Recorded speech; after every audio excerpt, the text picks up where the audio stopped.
How's it going, Yankee fans? Welcome back to Fireside Yankees with Alex and Ryan, taking a look at the bullpen and what it might look like come the postseason. Of course, we have a month left of regular season ball before the playoffs do roll around. The Yankees have, a slight lead in the American League East over the Baltimore Orioles, and we have a series coming up against the St. Louis Cardinals, a 500 team, and we just lost a series to the Nationals, a sub-500 team. So we're trying to bounce back. They have a pretty good club there, some good players. They can win some games. Now, the Yankees got to come to play. The offense got to wake up a little bit. It can't just be the Judge and Soto show. It's got to be a full team effort.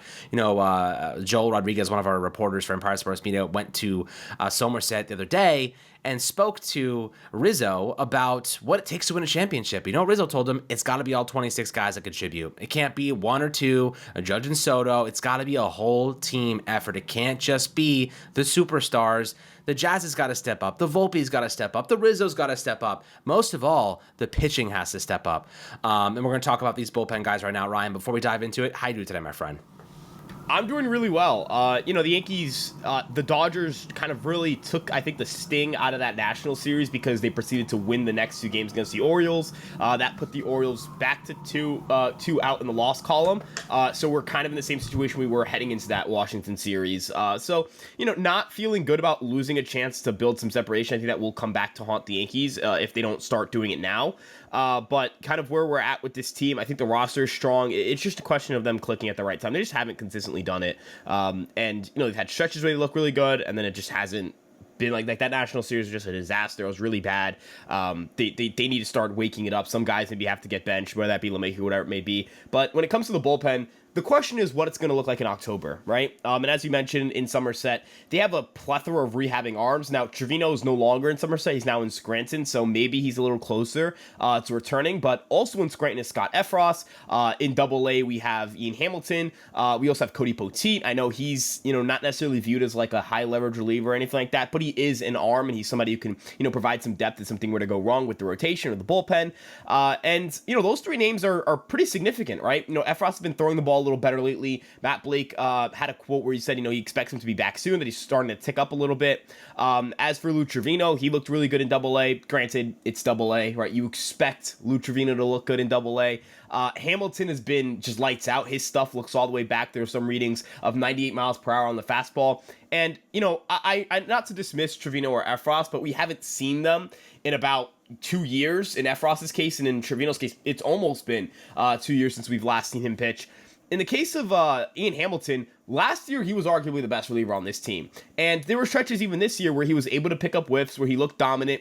It just kind of seemed that he didn't adapt well to that multi-inning role. There were some reports from Meredith Morakovich that, very early in the year he was dealing with soreness and struggling to rebound from those outings. And in my opinion, Alex, I think he just wasn't built for that Michael King role. Someone like Luke Weaver was probably more built for that role. And now that they have a guy like Weaver who can be a multi-inning weapon, Hamilton doesn't have to have that stress in his body. I think he's going to, perform at a very high clip. Even when he was struggling this year, 99th percentile whiff rate, 99th percentile chase rate. And, looking at the structure of this bullpen right now, the four guys who have kind of broken off from the rest of the group as like the high leverage weapons have been Holmes, Cousins, Canley, Weaver. Cousins, of course, being this breakout guy. So same thing with Weaver. And then Canley and Holmes being guys who were returning from last year. Holmes, I know that there are concerns with him as a closer, but they're going to stick with Clay Holmes as a closer in all likelihood. The one guy I really have my reservations about now is Mark Leiter Jr., who hasn't gotten it going. He's allowing a lot more home runs with the Yankees than he had in Chicago, and that's concerning. His sinker is really not a good pitch. It feels like he's falling behind, and then he goes to that sinker, relies on it, and he gets hammered. But where this bullpen is right now, and with some of the guys who are coming back, so guys like Ian Hamilton, Lou Trevino, Scott Efros, who I expect to be back soon. Alex, who are the three guys that you kind of trust the most right now to get you big outs in October? It's a really good question. It depends what day it is. It depends, if these guys are hot or whatnot. Of course, you have to say Clay Holmes, even though he's been volatile. He is one of our best, if not our best bullpen arm in terms of his stuff. His stuff is amazing, right? The movement, the velocity, it's all everything you want.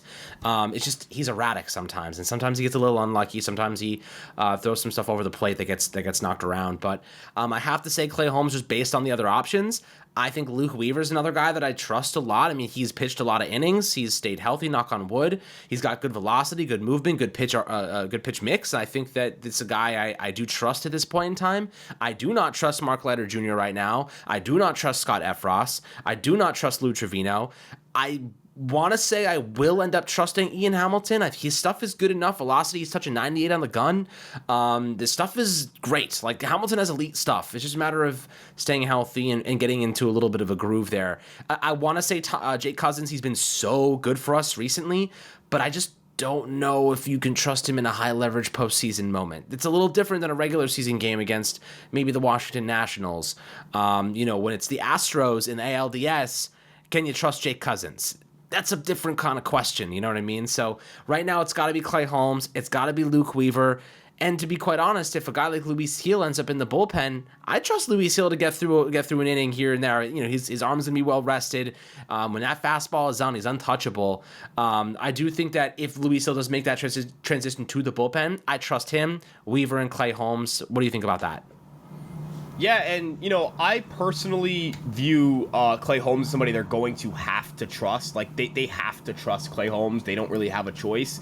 But I also think it's important to note, I think there are things Holmes can do to earn the trust of the fan base, and that's probably going to have to be pitching well in the postseason. He has pitched well in the postseason in his 2 trips. Granted, they were short trips. One to the ALCS, where the Yankees got knocked out in 4 games. The other one was just a wild card appearance. But for Holmes, the thing I've been really encouraged by is the increase in slider usage. I think by throwing more sliders, he's given himself an advantage over hitters, an advantage he once didn't have, which is the ability to miss a ton of bats. He's increased his swinging strike percentage to 15.6% over his last 12 appearances. Over those 12 appearances, he's throwing his slider 68% of the time. He has a 34.7% strikeout rate. They're not hitting him very hard. He has a 3.8% barrel rate allowed, an 85.3% exit velocity, high ground ball rate, a 2.19 ERA. And for those saying, well, he's blown 3 saves over that stretch, his win probability added is positive, which means he's overall contributing more than he is detracting from this team's performance over that stretch. Granted, that doesn't take away from the fact that he was so awful in July and really the late part of June that it really did sink this team a little bit. And then for the other 2 guys, I'm going to put in that top 3 for me, and I'm going to rank Holmes 3rd. I think 3rd is a comfortable place to put Clay Holmes. My number 2 is going to be Ian Hamilton. I fully believe in Ian Hamilton. This isn't saying I think Ian Hamilton's better than Clay Holmes. This is just saying the ease of like how I feel in that outing. Holmes has the toughest job. Maybe if you adjust for that, I would rank him 1. You know what? I'm going to reorder this ranking. So I'm going to go Ian Hamilton 3. He is coming back from injury. Number 2, I'll go Clay Holmes. And number 1, I'm going Jake Cousins. I love Jake Cousins. I think Jake Cousins, Big Kirko's cousin right there. Jake Cousins is a dog, man. That dude's slider is gross. He's locating it down and into lefties. They have seen their OBP drop from 387 in his career with the Milwaukee Brewers to 263 at the New York Yankees this season. He's striking out a ton of batters. His sinker is finally coming to play too. It's becoming a positive pitch for him as a +2 run value. I believe that's the best mark he's had in his sinker since his rookie season. His slider, again, it's a nasty, disgusting pitch. He's great against lefties. He's great against righties. And Alex, here's his slash line in high leverage situations. Here's what hitters are doing against him.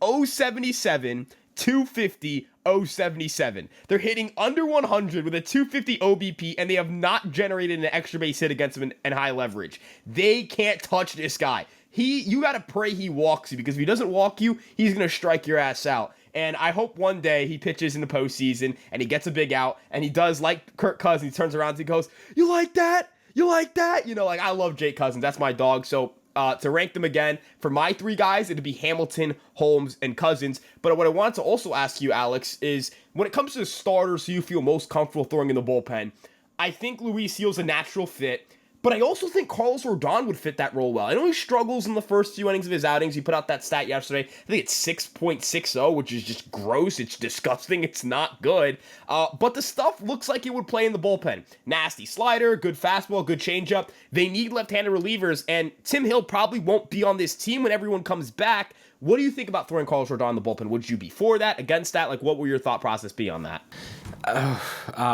Well, I don't love it. And the reason I don't love it is because he is horrible in the first and second innings of games. I think we posted a graphic yesterday, 6.67 ERA. If you combine his first and second inning ERAs, I mean, that's how I perceive a bullpen arm, right? You're coming in for 1 inning, 2 innings max.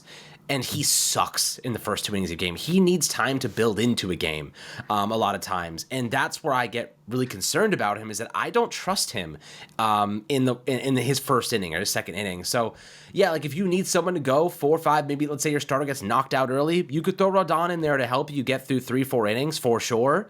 But I don't feel confident about it. I don't love him in those roles. You have to be able to come out of the bullpen ready to dominate. Like, that is what your role is, to come out and make an immediate impact, make the pitches without having seen a live hitter. Sometimes you have men on base and you have to get out of a jam. I don't think Rodon's coming in there and getting out of a jam. I think he's finding himself into one. And I think that's kind of where I take a step back and say to myself, we have better options. Rodon's a good, like, long inning relief guy if you need him, but I just don't, right now, I don't trust him. That could change. He could have a really good September and change that narrative. He's got time to do it. But right now, I do not trust Carlos Rodon. I don't know if you agree with that, but that's kind of how I perceive it. Yeah, I feel like he could either like sink or swim a game out of the bullpen. Right. I do just don't disagree with that. But I also think he has the stuff to do it. Like and it's weird because I think you could say that for him as a starter. You could say that for him in any capacity. He has the stuff to do it. He misses bats. He has a power fastball, great slider. The changeup's really become a plus pitch for him. And I feel like at times, I'm looking at him pitch and I'm just like, dude, how do you lose it? How do you lose it for as often as you lose it? That national start, I'm watching him like kind of get through the third, fourth, and fifth innings. We're just like, how did you get smoked in those first 2 innings the way you did? You're starting to execute pitches now. Even that Colorado start, like he's just kind of it's surgical. It's automatic. It's when he's on a roll, he's on a roll. The question is, as you mentioned, are you going to get him on a roll coming out of the bullpen? Are you going to get him on a roll? Because I don't really feel like he's a top 3 starter on this team. When Schmidt comes back, I think Schmidt's a better starter. Cole's a better starter in my eyes. I know he got roughed up in Washington, but he's pitched really well as of late. That's kind of his first bad start since that Mets game. And realistically, his only 2 awful starts are the 2 Mets ones, and those have really ballooned his ERA. I feel confident about Cole in the postseason setting. Clark Schmidt, I feel good about Clark Schmidt. I feel good about Nestor Cortez. Nestor Cortez is trending in the right direction. He's been kind of up and down a little bit all year, but he's finally started to settle down a little bit. It looks like we're getting the Nestor Cortez that we saw earlier in the year. He has a 3.89 ERA, 3.70 expected ERA. The underlying metrics suggest he's a solid pitcher, right? Like if he's your game 3 starter, that's fine. That's solid. Maybe they do something where if it's at home, they start Nestor. If it's on the road, they don't. I don't really know. The other starter who kind of gets lost in this is Marcus Strowman, and he's tough for me to figure out because with Rodon, I think you can, for as much as there are struggles to be consistent and those first inning struggles, you can see how Carlos Rodon would be a great reliever because he throws so hard and he has great stuff. It's hard to see that with Marcus Strowman. Marcus Strowman is in a weird spot. I don't think he should start even over Carlos Rodon in the postseason. I don't think he's a better reliever option than Efros, Trevino, Hamilton, Weaver, Canley, Cousins, Holmes. And maybe he's better than Mark Leiter Jr., but we're kind of picking hairs here or picking at straws here. What do you think Marcus Stroman's role should be on this team in the postseason? Because I'm not particularly sure. And that's not me. I'm not trying to be like an a-hole towards Strowman. He's pitched better as of late. I'm aware of that, but he's not getting guys to chase. If he's up 0-1 or if he's up 0-2 or 1-2 in a count, it feels like he just falls behind. He can't put guys away. Like, what are you doing with Strowman in the postseason if you're in charge of constructing the roster?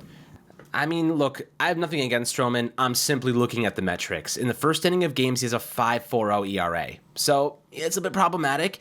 And then he gets to the middle of the order, and he has a 2.16. And then third inning comes around, he gets back to the top of the order, and it's a 4.01.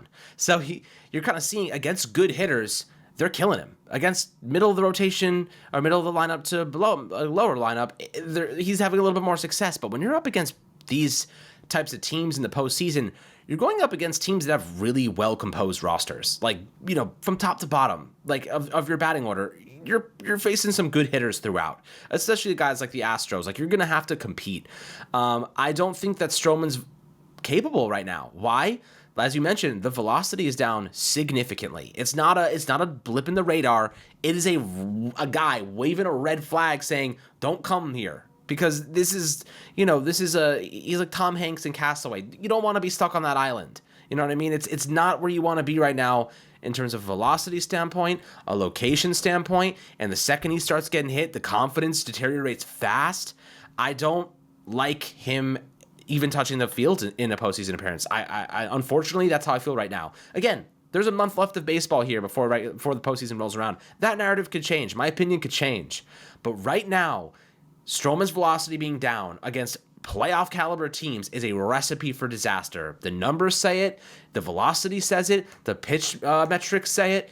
It's not a good situation for him to be making an appearance. And if he's making appearances because you have injuries and you don't have anybody else, but the Yankees have other arms here, guys. Clark Schmidt's coming back. Hamilton's coming back. I'd rather see what Efros can do with September before we make a determination if Strowman should be involved in the situation. But Ian Hamilton is going to be a key piece here. So, listen, the way that I foresee things kind of unraveling here is I think Garrett Cole, I think Nestor Cortez, and I don't know who's going to get that last slot. Could be Clark, could be Luis Gil, could be Rodon. I don't know. We'll see how things unfold over the final month of the year, but right now, Strowman's not in my plans for a postseason. He is our number 5 pitcher in the rotation at the moment, when everybody's healthy, if not number 6 behind Clark Schmidt. So that's just how I feel. But others may feel differently, and that's totally cool. And I respect your opinion and happy to hear why you feel that way because sports are all about good conversation, right? So I don't know if you agree with me, but what do you think about Strowman in terms of the risks of having him pitch in a postseason situation? Yeah, I think a lot of people, a lot of Yankee fans who don't like Marcus Stroman, maybe there are other reasons why they don't, but we're not talking about, what we think of the guy. That's not our job, that's not our role. I've never met Marcus Stroman, I've never talked to Marcus Stroman. I cannot give you an assessment on who he is as a person, but what he can give you an assessment on is the numbers, as you mentioned, and it's just not great. Now, ideal world, he goes on an absolute tear. September kills it, has a 5-start stretch where he allows run, and he's game 3 starter and becomes a New York legend because he tosses 5 or 6 scoreless and just is a stud, right? That's what we want, right? It's kind of like when we were criticizing Nestor and then he just turned on the switch, right? That's what we want. Rodon, I just want him to go on a tear. We want all of these guys to go on a tear. But based on the information we have now, Strowman, it's just tough for me to fit him into a bullpen role because it's you have two. Let's say you have Rodon and Strowman in a bullpen role. You have Gil in the bullpen.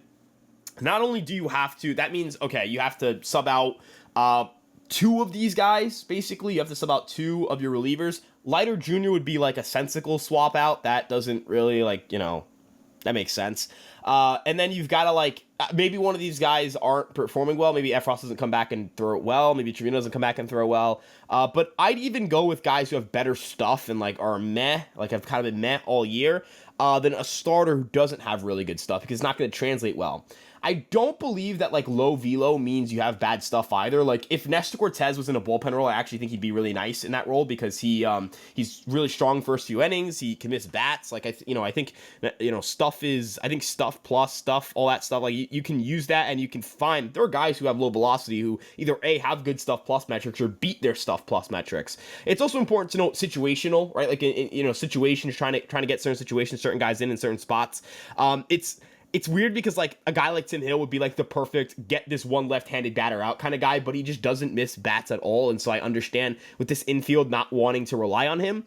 And then just to kind of wrap up my point here and wrap up the point about this bullpen. I think this bullpen is going to be a strength in October. I think that there is a realistic path for this bullpen to be a strength. I think that, when you're looking at what my concern is with this team, it's just consistency, right? It's weird. It's not yes, the lineup will have its stretches where it doesn't perform well, but, Jazz, Wells, Stanton, Soto, Judge. Soto and Judge particularly are dominant hitters, but those are 5 above average hitters. Maybe Jason becomes an above average hitter. Maybe Torres and Volpe can get closer to that average production. Those are some of the questions you have to ask yourself. I don't think you're going to get anything out of first base, so, just kind of ruling that out. But if you have 7 to 8 playable hitters and first base just a disaster, I think your lineup will be fine. The rotation, I feel good about Cole. I feel good about Schmidt. I feel good about Cortez as my 1, 2, and 3. Maybe you get a 4th guy involved. Maybe that is Luis Gil, but I think Luis Gil as the 4th starter is fine. You could have a guy like Rodon or Strowman piggyback off him if you need the innings and you have a deep bullpen. It's just consistency. It really is. It's just that some guys are really hot and really cold. Some guys, this team will look great. They'll sweep the Phillies. They'll take 2 of 3 in Boston and they'll, down to their last strike in the second game and they'll storm back. They'll beat on the Orioles. They'll beat some quality baseball teams. But then when you ask them to play a bad team, they'll fall on their face. So I don't think there's an outstanding flaw with this team. There are certain positions where they're weak, such as first base. But they have to start, making sure that when Rizzo comes back, LeMahieu should never see the field. Maybe they have to DFA him. When September 1st rolls around and you open up that extra position player spot, it's got to be for Jason Dominguez, and he has to play every single day. You've got, it's up to them. This is an Aaron Boone quote right here.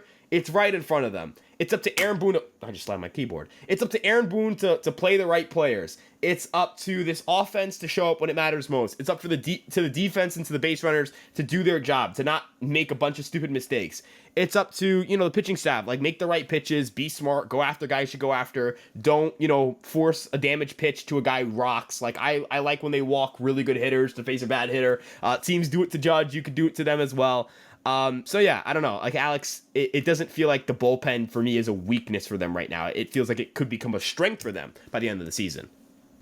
And you could say that for everything for the Yankees, right? The rotation feels like it's at a tipping point, but it could go in a direction if it's really, really good, like it was early in the year. And getting these key components back in September hopefully will allow them to get even better. And this bullpen, listen, this bullpen is volatile to the nature of one day they look like a top 5 bullpen, and the next day they look like a bottom 5 bullpen. Look, I'm gonna say this for the 100th time. When it comes to the playoffs, and Rizzo said it, it's not usually the most talented team, it's the best team that wins. And it's team for a reason. Everybody has to get hot at the right time. And look, of course, not everyone's going to be hot, but 90% of your team has got to be hot at the right time and healthy at the right time. The Yankees are getting a slew of guys back in September. They have their primary guys healthy, knock on wood again. This is a situation where if you're the Yankees, it has to be perfectly timed. Right? Everything has to be perfectly timed. Jason Dominguez on the 1st of September, no more service time, right? No more service time accumulation. He can be called up without having to risk any of that service time. So will they do it? They should. We'll see what happens, but they should. With that being said, we'll see how this team fares over the next 4 to 5 weeks. But as far as I'm concerned, it's all about getting hot, having the hot hand, going into the playoffs, and the Yankees have the ability to get healthy and do just that. But it's going to take a little bit of luck, too. You know what I mean? This team does go through stretches of, what the hell is this? And they go through stretches of, this is the best team in baseball. That's the volatile nature of the Yankees. If they go through, this team is the best team in baseball for a month, we're gonna be holding a chip at the end of this October, right? So that's really what it takes, and they got to lock in. September has got to be the month where everybody locks in. I've just been saying I've been locking in. I'm not there yet. Everyone's got to lock the hell in, and they've got the leadership to do it.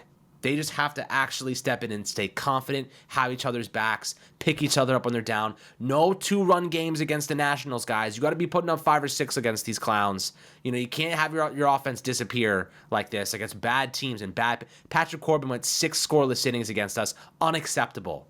If you're a Yankee, if you're Aaron Judge, you cannot, and you're Aaron Boone, most of all, you cannot have stuff like that happen. Right, because the Astros are going to put a 6 spot on you. It's going to be 6-0 in the 6th inning. Right, you got to have offense production. You can't be going blank. What's the best way to put it? They kind of just have to at some point this team needs to realize they can go out and get theirs, and they need to go out and get theirs. Right, they got to be confident, man. Got to go out and get yours. Go out and get yours. I love when they go out and they make plays happen. I love when Austin Wells back picks his second. He gets a guy out, ends the inning, gets Nestor out of a little jam. Gets a guy out of a situation where there's a runner in scoring position when they're going out and doing damage. And Jazz's entire approach is centered around going out and getting his right. He just swings and he's gonna chase at a 3-2 pitch in the fucking dirt, and it's gonna look ugly, but he's also going to hammer a ball a million miles an hour, and he's hit here. He plays with that kind of energy. I'm not trying to say certain guys don't play with that energy. I'm just saying this team's talented enough. I hope they know that. I hope they know they're good enough. I hope that's the belief in their clubhouse, that they know they're good enough to go out and win the World Series. They just have to go get theirs. Absolutely, and I think they will. I think they will. They've got the veterans, they've got the leadership, they've got the guys who've done it. Both Rizzo and, of course, Soto have both won a championship and they won a World Series. They know what it takes to be there. So use that experience, help the other guys, and lead the path and set the tone. Most of all, set the tone. So we're excited about this, my friends, and I'd love to hear your thoughts down below in the YouTube comment section about the bullpen, who you think will be in it, who you think will be out. Strowman, Rodon, always happy to hear those thoughts and have a good conversation. As always, my friends, make sure to like and subscribe as always, and we'll catch you guys on the next Fireside Yankees episode.